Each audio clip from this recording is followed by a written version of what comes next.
was going to come. Well, speaking of poop, let's talk about the brown doggle. Yeah. we got some new news here. Yeah. As opposed to old news. Darryl Issa, the congressman out of the San Diego area, he is the chairman of the House Committee on Oversight and Government Reform. He is going to investigate the high-speed rail project. Issue paperwork. That's right. He says he wants hold to meetings, talk, and issue papers. Hearings. Yes. No, I told Ray we're going to try to get Issa on as soon as possible. California's high-speed rail was sold to voters as a grand vision for tomorrow, but in practice appears to be no different than countless other pork barrel projects. Yes. That's what we said. Driven more by political interests and consultant spending than valid cost-benefit analysis, said Issa. Before more taxpayer money is sent to the rail authority, questions must be answered about mismanagement, conflicts of interest, route selection, ridership, and other risks. Yeah, I mean, we've told you before, if you've listened to the show for any amount of time, when it comes to talking about the brown dog or the high-speed rail thing, there are so many lies associated with this. We can't even keep track of them anymore. No, what happens when we talk about this, I always forget. I want to recap for people, but there's so many things. There's so many scams pulled, so many lies, so many frauds. Now, $4 billion, of course, in federal funds have been provided so far. Now, originally, this was supposed to be a $33 billion high-speed rail project. As you know, it ballooned to $98.5 billion, which we told you was not even the real cost, but that's what they officially went with. Well, because in last year's business plan. They didn't count large segments of the high-speed rail network. That $33 billion was supposed to be the whole state, 800 miles worth of track. Sacramento, San Francisco, L.A., Anaheim, San Diego. Then they made it $98 billion. They tripled the cost. But they're saying it's only the 500-mile San Francisco to L.A. Right. They took away Sacramento. They took away San Diego. And this past week, they've taken away Anaheim. Yep. Orange County will not have a high-speed rail stop.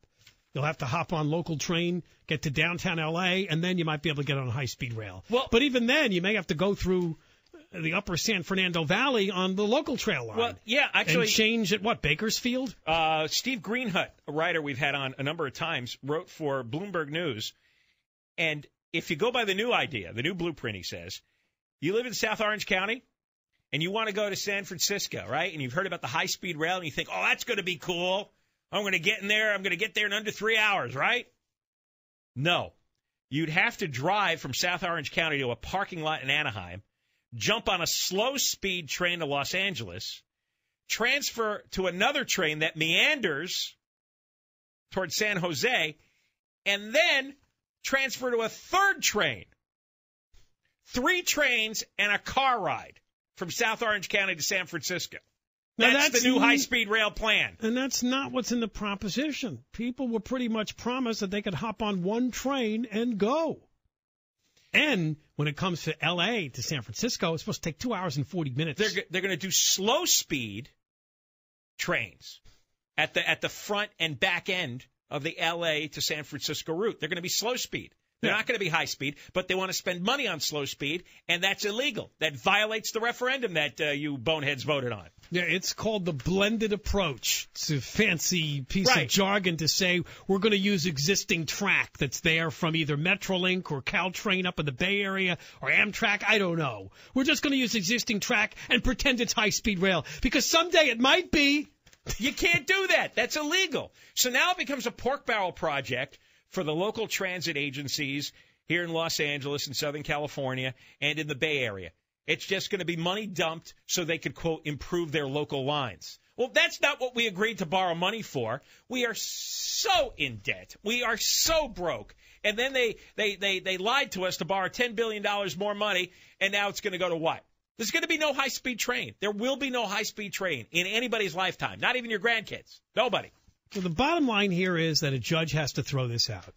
Somebody has to sue that this latest business plan is the worst of all of them in that it completely violates Proposition 1A, which was passed in 2008 for high-speed rail. I mean, there's so many reasons it violates that proposition. This should be a no-brainer for any judge to throw this out. Here are 5 ways it violates, just from one excerpt from an LA Times story.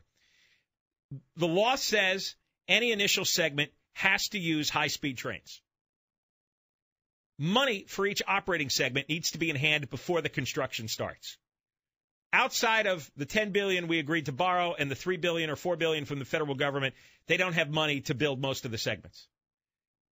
And now they're talking about not using high-speed trains.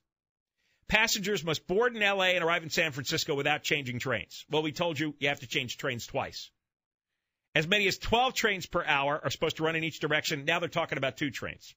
The system has to operate, on a year-to-year basis without taxpayer subsidies. That's going to be impossible.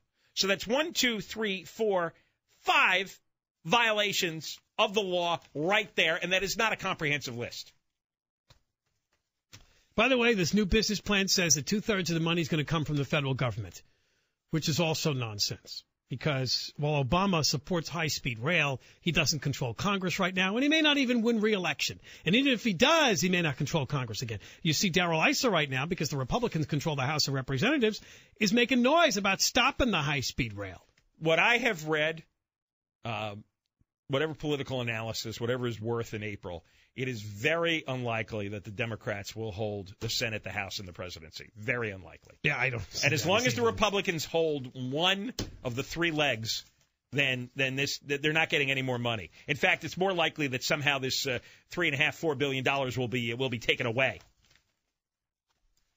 It's just so colossally dishonest what they've done, insistently dishonest. All right, toll-free number is 1-800-520-1534. John and Ken Show, KFI AM 640, more stimulating talk radio.